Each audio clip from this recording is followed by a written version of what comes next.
The 1997 Formula 1 season was certainly a turbulent one, this year being characterised by the dogfight between two-time world champion Michael Schumacher racing for Ferrari and rising star Jacques Villeneuve racing for Williams.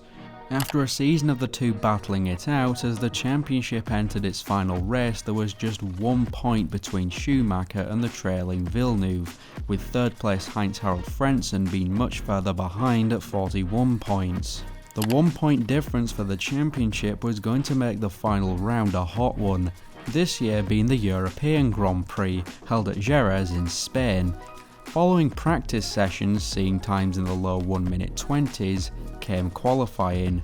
12 laps were to be raced, with the fastest being used to decide the driver's grid position.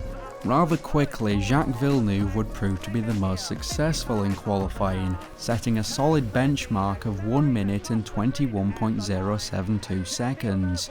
Despite a few faster times being set in practice, no driver was able to beat this time in qualifying.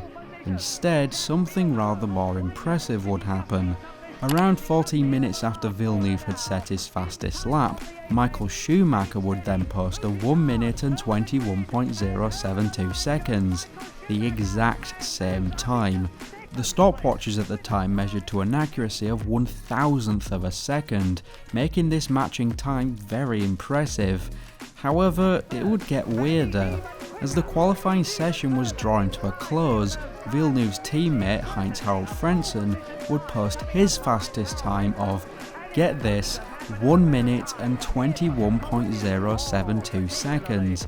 Miraculously, 3 separate top-level drivers had posted the exact same time, which, needless to say, was something of a rarity.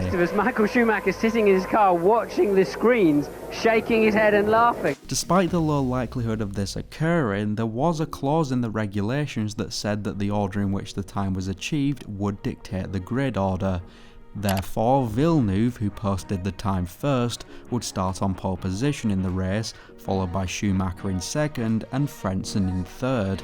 Of course, this incredible moment would be overshadowed by Michael Schumacher being disqualified from the championship after purposefully ramming Villeneuve to maintain his lead later on in the race, very in character for the German, eventually allowing Villeneuve to take third place and win his maiden world championship. However, despite drama between drivers undoubtedly being the most popular thing to report on in any motorsport, moments like a triple fastest qualifying lap are equally as important, because while there are hundreds of times you can see drivers being on the verge of killing each other, something like this is truly a once-in-a-lifetime event. Big thanks to Ben Wright and Brum Brum Bryn for supporting me at the top level of my Patreon, and I also have socials which are linked in the description below. Again, thank you for watching, and take care.